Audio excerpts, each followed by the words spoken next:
about the language and what about the grammar? So here we'll be dealing with languages and grammars.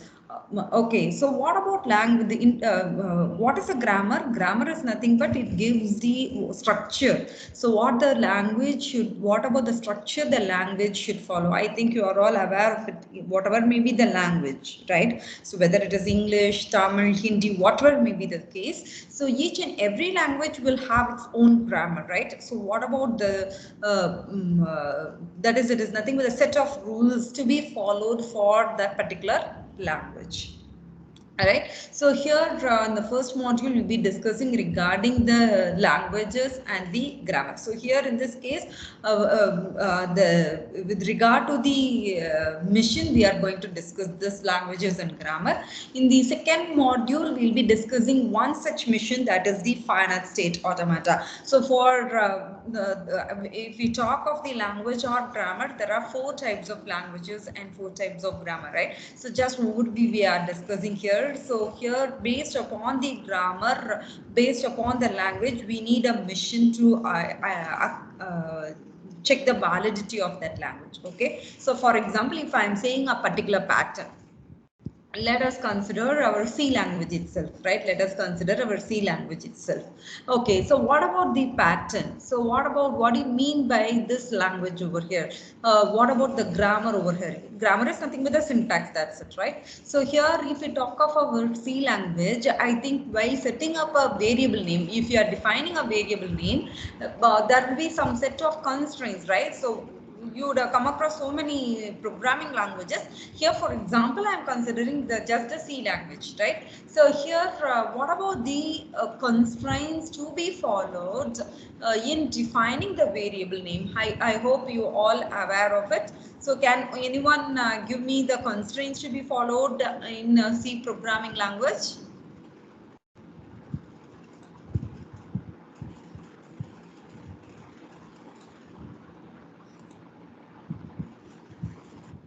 Variable name should not begin with a special character. Yes, yes. Variable name should not start with a special character, and then It shouldn't start from a number. yes, good. It shouldn't be a reserved name like Into name. float. Okay, fine, good. Ma'am, while writing a C Any program, special we need character to. not allowed. Please do check once. Is Underscore there is allowed. any? Everything. Underscore is allowed. Everything else is. Yes, good, good. These are the, as we all discussed, these are the constraints to be followed, right? So when I am defining a variable name, the first character in the variable name, only alphabets, and so if you talk of a variable name as a whole, it can have only alphabets and numbers, right? The alphabets can be a small letter or capital letter English alphabets and numbers.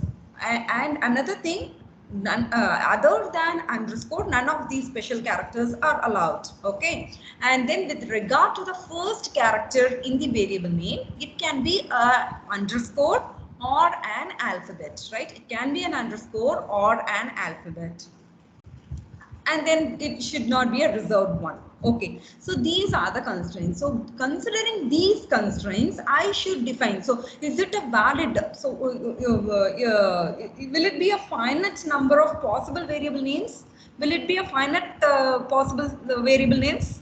Is it finite or infinite? Pardon? Is it finite or infinite? Number of variable, possible variable names, finite or infinite? Infinite. Yes, yes. As you see, it is infinite, right? So please make a note over here. As if we talk of the way, what is that? Keywords. So for example, the keywords may be int, float, void. Likewise, it goes on, right? So it is going to be a finite set of count. So those finite set of count, I can store it in a database, and then I can check the validity of those keywords. If we talk of a variable name, this variable name can have any possible possibility. For example, A is a valid variable name, underscore A is a valid variable name, AB is a valid variable name, A1 is a valid variable name. Likewise, it goes on. And another thing, there is no constraints in the length of the variable name, right? So if there is any length of length restriction, then we can say these are the only possibilities. Whereas here, the length of the variable name is not also there. So considering that, it is going to be an infinite set variable name. So it is not possible for us to store all those possible variable names in a database, and then we cannot proceed with the checking the validity. Do you agree with that? Can you get me? Yes, ma'am. Yes. Yes, right. It is not possible for us to check the validity of those variable names. So for that, what we have to do, we have to design a pattern. Okay, a pattern needs to be designed. So from that pattern, so if our given variable name matches the pattern, then only the variable name will be considered as accepted or not accepted.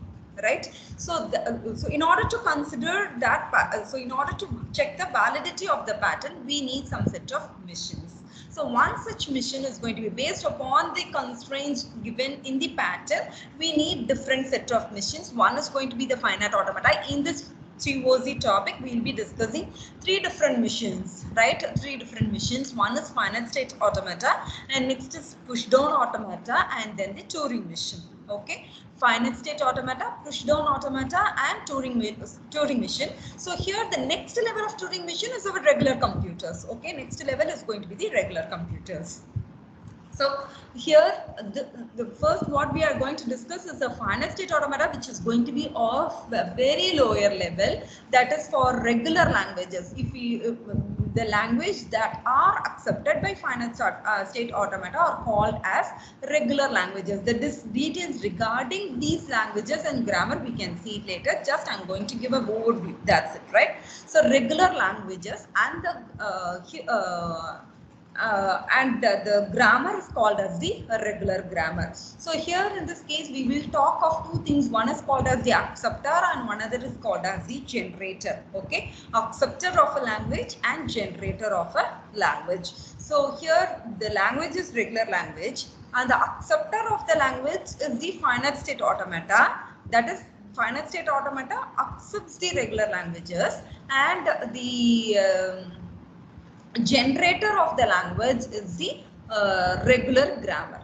Okay, regular grammar. Grammar is the generator and the mission is the acceptor. That is, automata is the acceptor, right? So finite state automata accepts the regular languages and regular grammar generates the regular languages. Okay.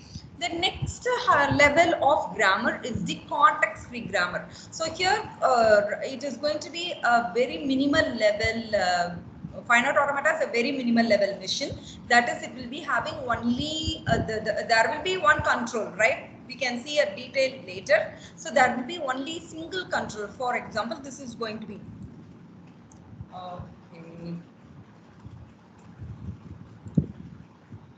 Okay, so this is going to be a simple automata. Okay, so here if you switch on, let us consider a switch, right? Let us consider a switch.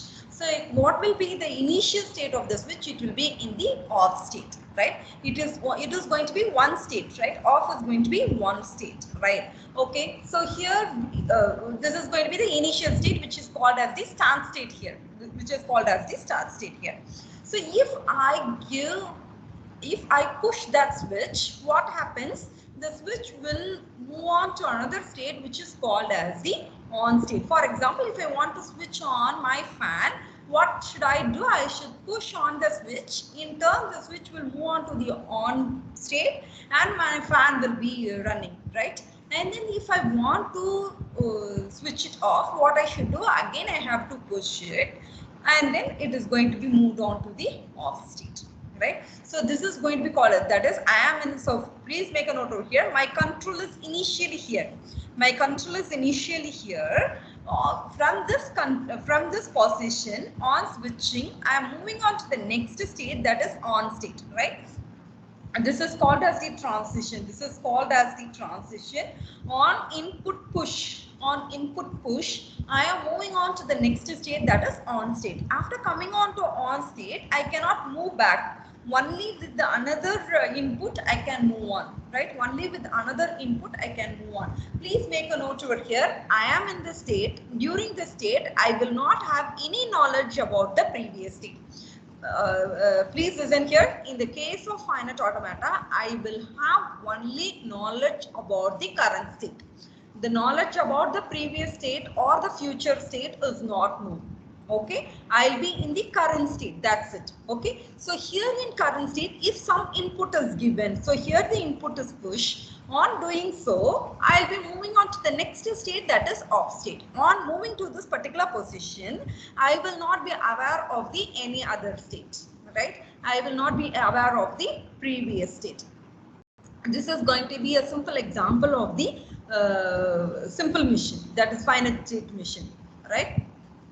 The next what we are going to discuss is the push down automata. In the case of finite automata, there is no memory at all. Okay, no memory at all. Only current state is known. Whereas in the case of push down automata, here we will be going for a data structure, that is stack. You all have come across data structures, right? I think you are all familiar with the stack. So here we'll be using the data structure stack. So what is a stack? I can access the topmost element of the stack. Whatever may be the elements present in the stack, I can access only the topmost element of the stack, right? So here in this push down automata, this is going to be the higher level which accepts the context-free languages and okay, it accepts the context-free languages. So here it is when compared to the Turing, finite automata, the power of push-down automata is higher. Okay, power of push-down automata is higher. In the sense, it is having a stack. I can keep track of the element present in the stack. Whatever symbols present on top of the stack, I will have a knowledge about it. Okay, so it will be clear only when we get in depth of it. Okay, and next we will be discussing. So, and another thing, this context-free languages. So please make a note. The acceptor of context-free language is push-down automata, and the generator of context-free languages, context-free grammar. Okay, context-free grammar. The next is going to be the recursively enumerable languages, recursive and recursively enumerable languages. So here we'll be discussing the Turing machine. So Turing machine can perform any functionality, any mathematical functionality. Here we'll be discussing tape. Okay, so here in this tape, we can move towards the, that is, we can track the input, previous input as well as the future input, right? That is, entire string can be tracked. Entire string can be tracked. Okay, so this is what we are going to discuss in this course. Okay, so just let us, before getting into depth of this first module, just we can see one more example of a simple automata. Okay, so here let us consider this is a editor, right? Yes. So here in this editor, what I can do, I can perform, so here I can type things, I can perform formatting, everything I can do, right? So how I can represent the sequence of operation by means of automata, right? So here, please make a note over here. This is going to be the initial state. This is going to be the initial state. This initial state is going to be represented by start symbol. The label is going to be the start label. So here what I can do, I can proceed with the typing and formatting. So in this window, what I can do, this is going to be considered as the initial state. In this window, okay, sorry. In order to proceed with the typing process, I should be here. Okay, so here in this window, what I can do, I can proceed with the typing, I can proceed with formatting, whatever may be things I am doing, right? I'll be in the same state. I'll be doing it, I'll be in the same state, right? I can write any number of pages. So let us consider a Word document. Let me take this document, okay?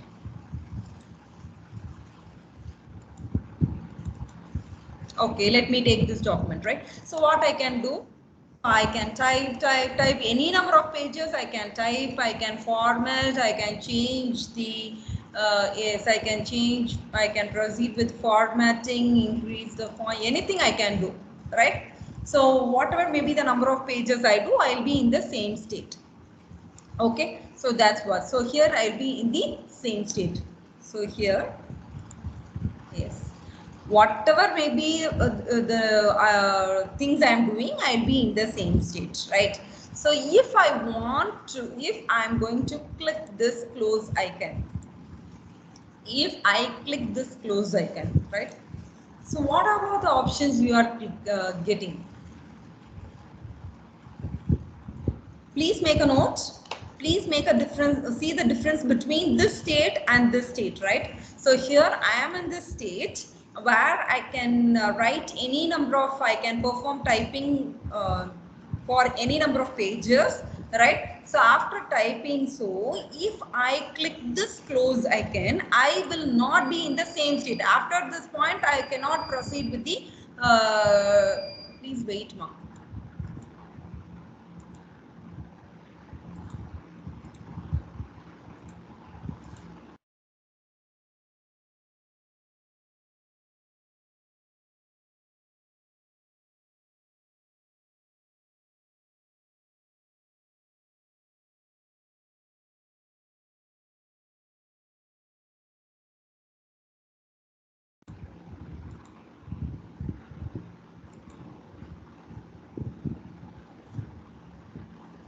Okay, so if I click this close icon, what happens? After this point, I cannot proceed with any typing, right? So that's what we are going to do. That is, we are moved on to the next state. On giving this input, I moved on to the next state, right?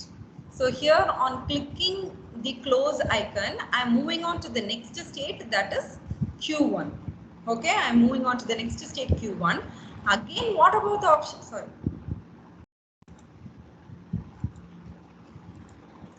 Here I'm having how many options? Save, don't save, cancel. So if I click save, so I'll be saving this document, right? I'll be moving on to the another stage. So here, please make a note over here. Yes. Yes. If I click the save option, I'll be moving on to another stage, that is Q2. That is, I'll be giving a name to that file and then I'll be saving that file, right? I'll be giving a name to that file and then I'll be saving that file. Okay, so this is different case. If suppose I am giving a don't save option, what happens? The document is not saved and then it is closed. In the previous case, the document is saved and then it's closed. Whereas if I am giving a don't save option, the document without saving, the document is closed. So for with respect to the particular document, this and this are different. All the contents are saved and then it's closed. So its state is Q2. Here in this case, the contents are not saved and then it is closed, right? So this is going to be the another.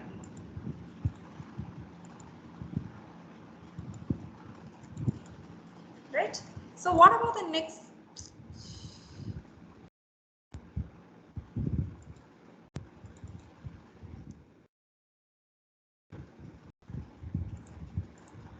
So here the next option is cancel. So what about the cancel thing? So if I give the cancel, what about the state I am getting? Can you see the difference between these three options? So if I am saving, the document is saved and then it's closed. If I am giving a don't save option, the document is not saved and then it's closed. If I am giving a cancel option, where will be my transition? Can you see? Can you say what happens if the document is cancelled? If the Q1 will go change. Q0. Q1, ma'am. Yes, very good, very good. So what happens if I am giving this cancel button, I will be moving on to the previous state, that is nothing but Q naught. 0. Okay, so this is going to be a simple representation. This is how we can represent the sequence of operations involved in real time. Okay, day-to-day activities, how we can represent it by means of the finite state machine. Okay, so finite automata is also called as finite state machine. So we used to call it as finite automata. That's it, right? So here, okay, in detail of finite automata, we can discuss it later. So before doing so, we can have a brief intro about the alphabets. So before getting into depth of it, we need to know the basics, and then we have to proceed with it, right? Okay.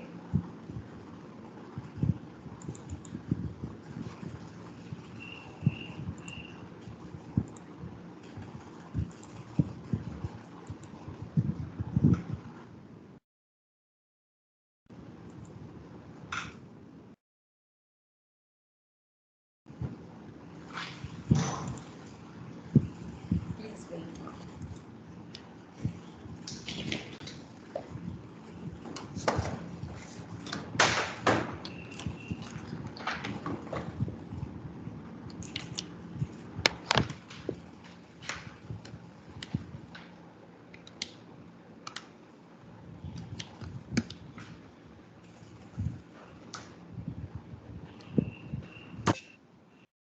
Okay.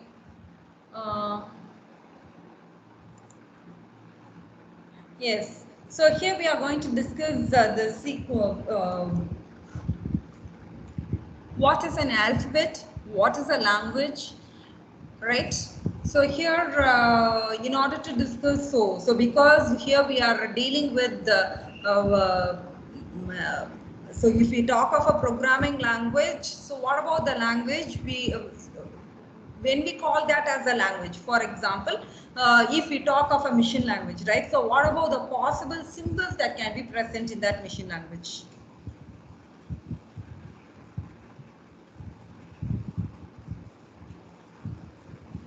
Machine language, are you aware of that machine language? Ma'am, I'm thinking ma'am. it's binary zeros and ones. Yes, good. So here that's the thing. So here why we are going for high level languages, the programmer will not be able to write a program in zeros and ones, right? So for that we are going for high level languages. But can the machine understand that high level language? No. That high level language needs to be converted to the machine level languages. That conversion comes with respect to the compiler parts, right? Compiler. So if you talk of compiler design, we'll be discussing that. So we are not going to get in depth of it. So here, I think you are well aware, right? So if you write a program, you have to proceed with compilation or interpretation, right? So, right? So here, while you compile a program, the program is converted into machine level language. Okay, so here in the case of machine language, so for example, if you talk of zeros and ones, so here you can have this, these are the two symbols possible, right? These are the two symbols possible. So here, okay, so we talk of, so for example, here we'll be having symbols. So alphabets, so if you talk of English, what are the symbols possible? A to Z and A to Z are possible, right? These are the symbols. If you talk of numbers, 0 to 9 are possible, right? So these are the symbols. So symbols can be anything. So for example, I can have, yes, this can be a symbol. So for in my language, I can have this as one symbol, right? So anything can be act as a symbol, right? Anything can act as a symbol. Okay. So here the symbols are nothing but the basic building block. Symbols are the basic building block. Next comes the alphabets. Alphabets, right? So in the case of machine language, zeros and ones are the alphabets. So for example, in my language, I'm going to have A and B. So let us consider in my language, I am having only two alphabets, A and B. I can have only 2 alphabets, right? So if I want to frame a string with this set of alphabets, what are the possible strings? I can have A, I can have B, I can have A, I can have B. Likewise, it goes on. So please make a note over here. In English, we are having this combination of alphabets. So similarly, each and every language will have its own set of alphabets, right? So using that set of alphabets, I'll be forming these strings, right? So in this language, I'm using only 2 alphabets, that is A and B. So here using this alphabet, what are the strings possible? These are some set of example strings possible.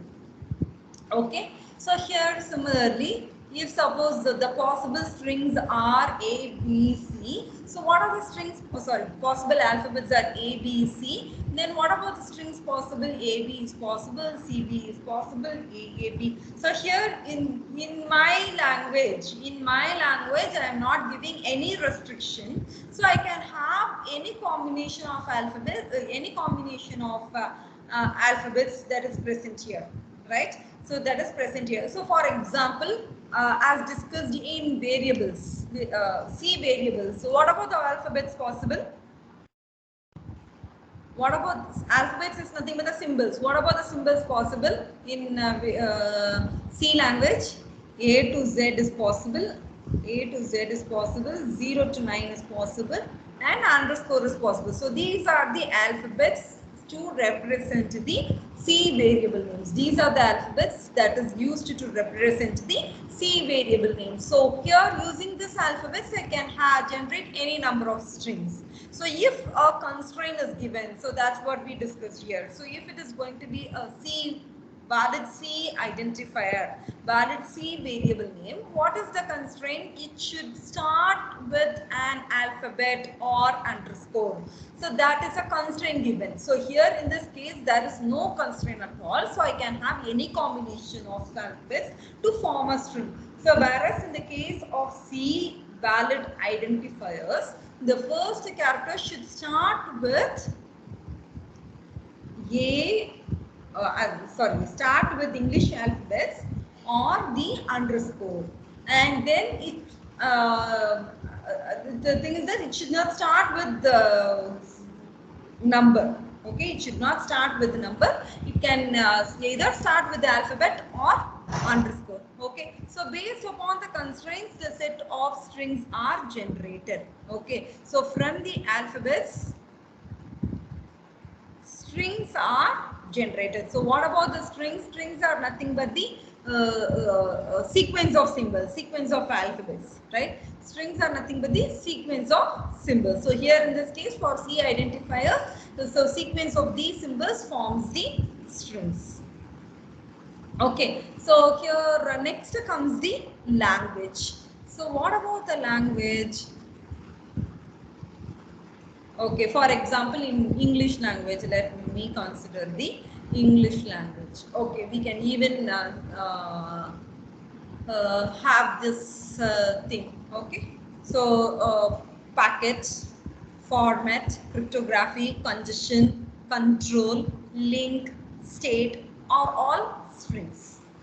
And what about languages? Set of all strings forms the language, right? Set of strings, that is collection of strings forms the language.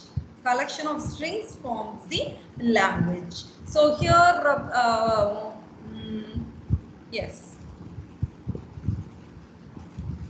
Does the string belongs to language English? Is it an English language?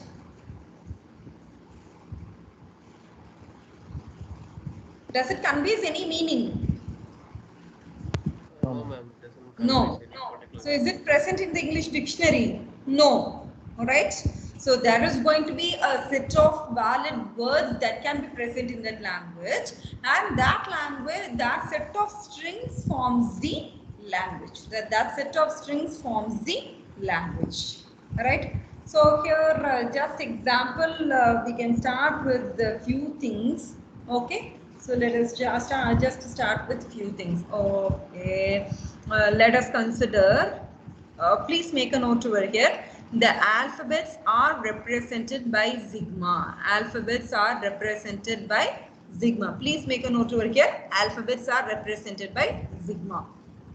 Here I am going to define my own language where the possible alphabets are A and B. Okay, possible alphabets are A and B. And in my language, I am going to define a set of language. In my language L1, the set of strings should be of length 2. Okay, set of strings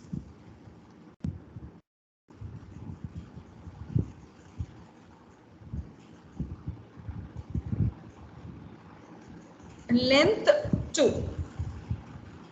So what are the possible strings?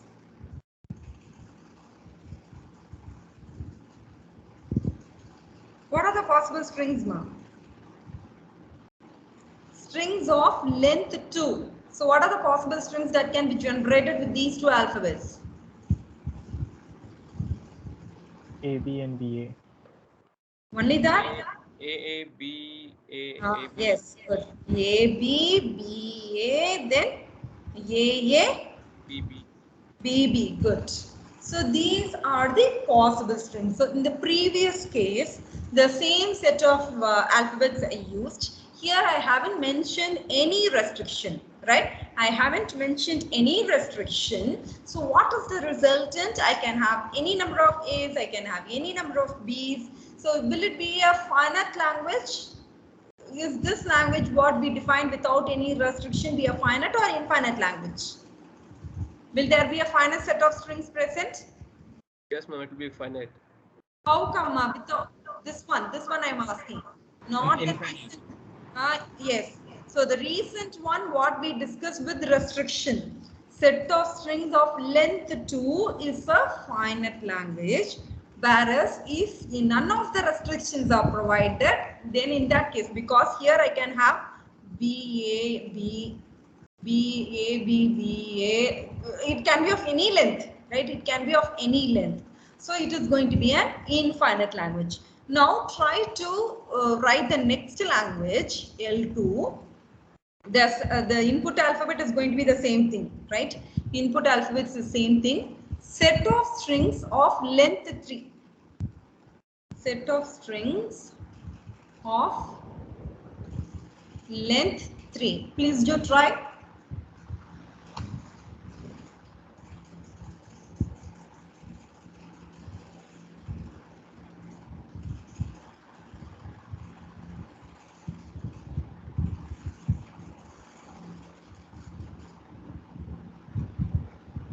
And say whether it is finite or infinite.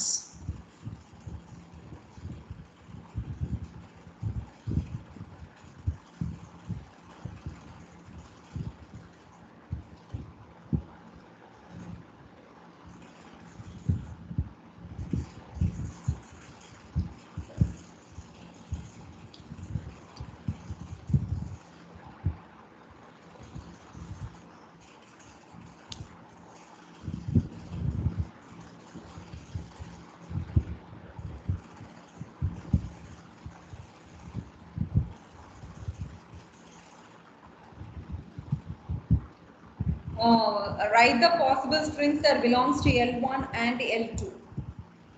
Sorry, L2 and L3. And say whether it is finite or infinite.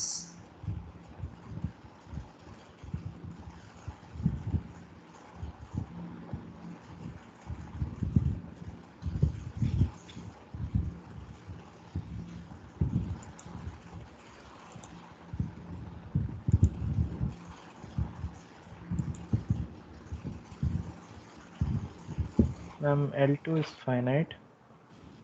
L3 is infinite. Yes, yes, good. So here in the case of L2, what are the strings possible? A is possible. B is possible.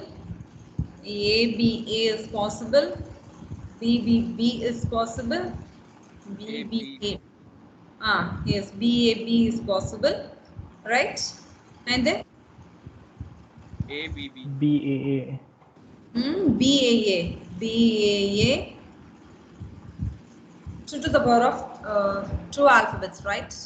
So 8 should be there. So one more. ABB. ABB. ABB. Yes, good. ABB. So these are the possible strings. So other than this, we cannot generate any string, right? So it is a finite thing.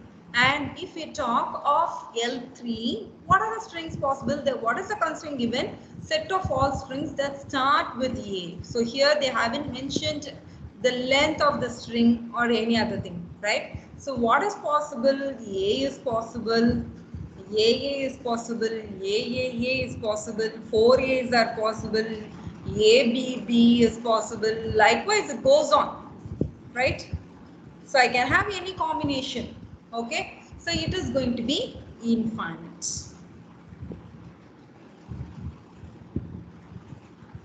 Is that clear? Are you clear with this? If you have any queries, please do ask Ma.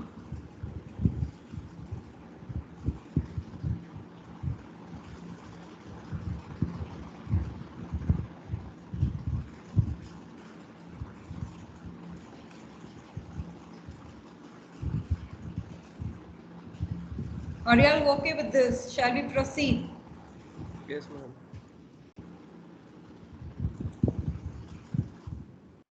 Yes, ma'am. Yes, okay. Good. Okay. So here,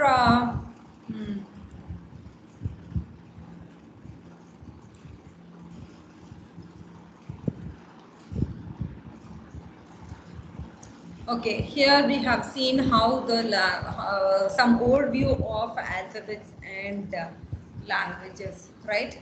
So here, next we can proceed with.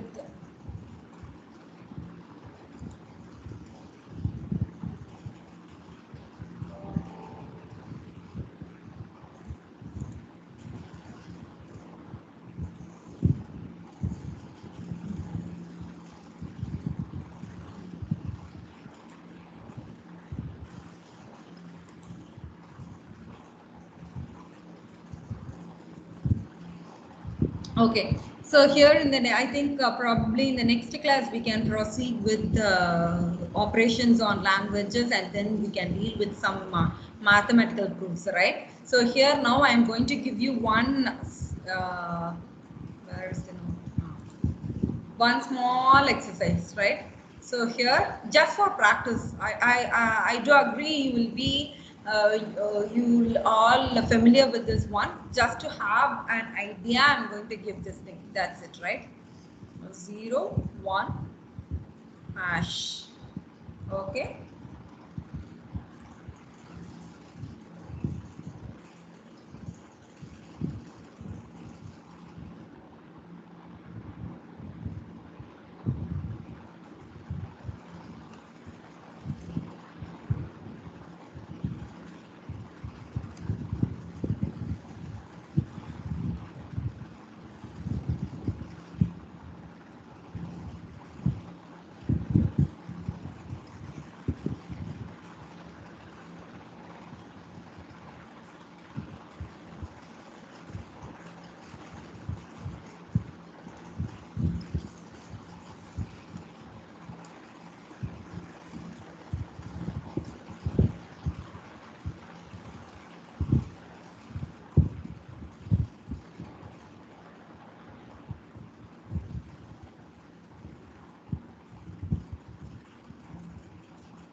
Okay, try to identify the strings possible, right?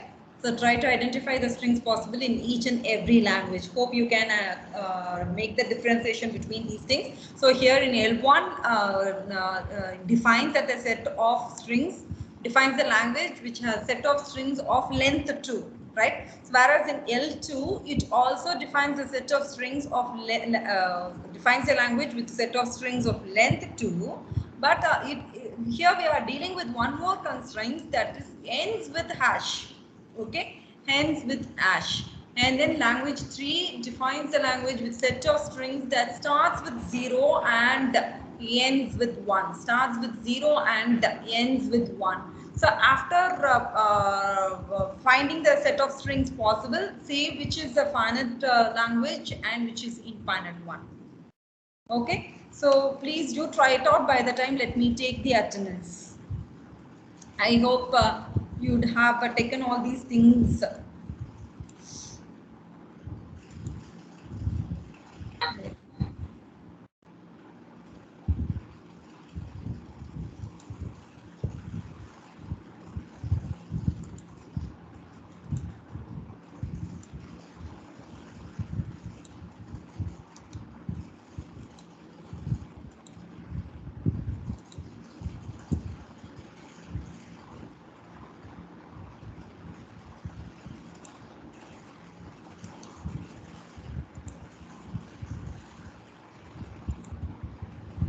Okay, I have posted the question in the chat box.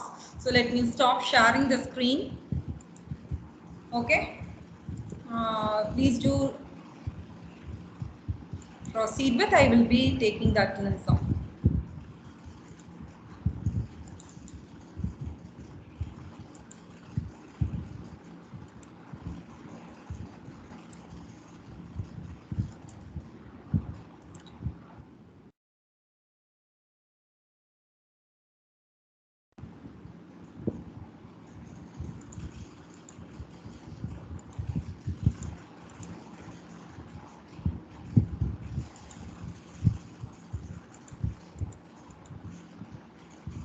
Okay, Manish. One. Yes, ma'am. Yes. Pinni Venkata Abraham. 1132. Pinni Venkata Abraham. Abhiram, ma'am. Abhiram, sorry. Present, Abhiram. ma'am. Yes. Anosh. Present, ma'am. Soham. Soham Kumar. Present, ma'am. Shri Present, ma'am. Ganesh. Shri Ganesh. Present, ma'am. Sri Ganesh present. Laksha. Laksha. Vignesh. Yeah, Vignesh, yeah, ma'am. Yeah. Vignesh Kumar M. 1235. Yeah, Vignesh present, ma'am. Hello. Gautama.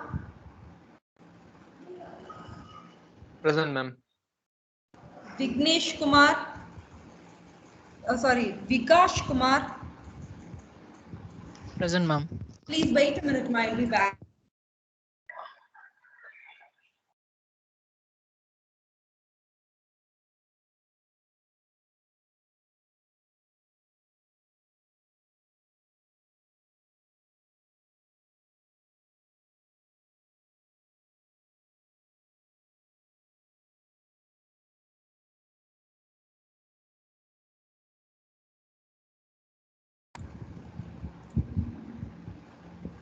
Om Batula.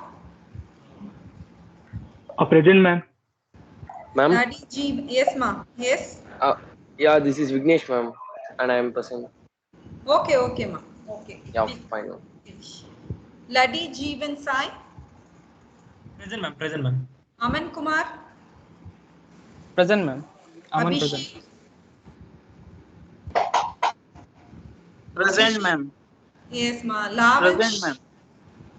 Lavish. Present, ma'am. Shashwat. Present, ma'am. Shri Kumaran. Present, ma'am. Banzari Gupta. Present, ma'am. Madhav Krishnan. Present, ma'am. Raga. Present, ma'am. Siddharth. Present, ma'am. Dipesh. Present, ma'am. Sujit Kumar. Present, ma'am. Felicia. Present, ma'am. Rekul. Present, ma'am. Present, ma'am. Chandru, Present, ma'am. Ashley, Present, ma'am. Saji Sarogi, Sanji, Present, ma'am. Sudeep Roy, Present, ma'am. Ashlyn, Present, ma'am. Sakshi, Present, ma'am. Jaydeep, Yes, ma'am. Siddharth, Present, ma'am. Ayush, Present, ma'am. Present, ma'am. Shridath, why two present? Shridath, Present, ma'am. Lalit. Present, ma'am. Okay, now it's Ayush Shukla, Yes, ma'am. Present. Mayank, Present, ma'am. Shala Sani, Present, ma'am. Shreya Sai, Present, ma'am. Abhirami, Present, ma'am. Adarsh, Present, ma'am. Shrivarshan, Present, ma'am. Apur, Present, ma'am. Shahin, Present, ma'am.